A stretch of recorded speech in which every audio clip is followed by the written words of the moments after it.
Emangnya bener ya kalau misalnya pengen lulus JLPT itu harus ngafalin flashcard? Contohnya gue enggak tuh, kayak gue lulusan 3 dalam 4 bulan dari yang 5 nggak pakai flashcard.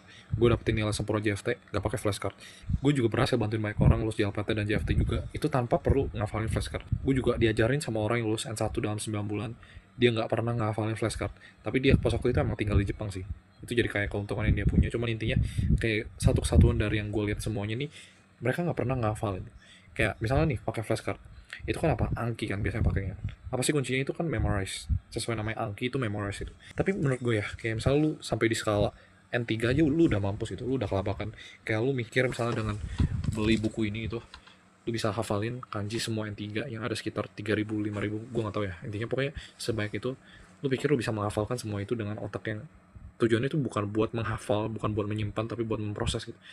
Kayak ini nih, kayak ini yang jadi perubahan, bener-bener merubah hidup gue ketika gue belajar N3 tanpa perlu ribet, tanpa perlu stres gitu. Lo harus bisa memahami, bukan menghafal. Jadi misalnya nih, ini apa? Ini Saifu kan, ini dompet, namanya Saifu.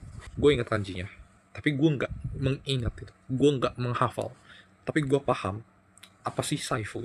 Tujuannya buat apa Saifu? Buat nyimpen duit dong. Nah iya itu, that's the point bro. Lo memahami what the fuck this is for, and that's it. What the fuck is this for? This is Jisoo, right? Adalah kamus, dictionary. Tujuannya buat apa? Buat belajar. That's it. Lu nggak perlu kayak, oh gue harus trik 1 juta, kayak apalah pokoknya 1 jam menghafal 1 juta kanji gitu. It's F in bullshit. You know, lu harus benar-benar memahami gitu. Lu harus memperluas kosakatanya, dan sesimpel itu lu nggak perlu ribet-ribet gitu. Lu praktekin ini, gue yakin seminggu aja deh.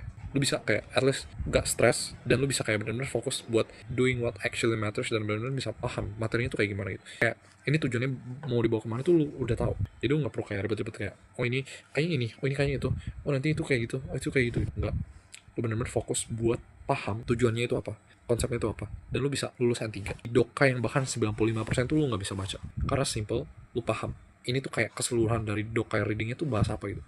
Lu bisa ngisi, lu bisa mengeliminasi jawaban yang salah dan bener-bener pilih, kayak meskipun ini jatuhnya gambling ya, tapi lu kayak 50-50 gitu. Misalnya dari jawabannya cuma ada 4, lu bisa dapetin kayak 2 yang lu bener-bener punya conviction, dan lu bisa pilih 1 yang lu bisa kayak bet your entire life on that, and you actually pass that JLPT. Try it bro, this is something yang gue belajar dari orang lain yang lulus N1 dalam 9 bulan. Gue juga terbukti praktekin itu, dapetin N3 dalam 4 bulan dari N5.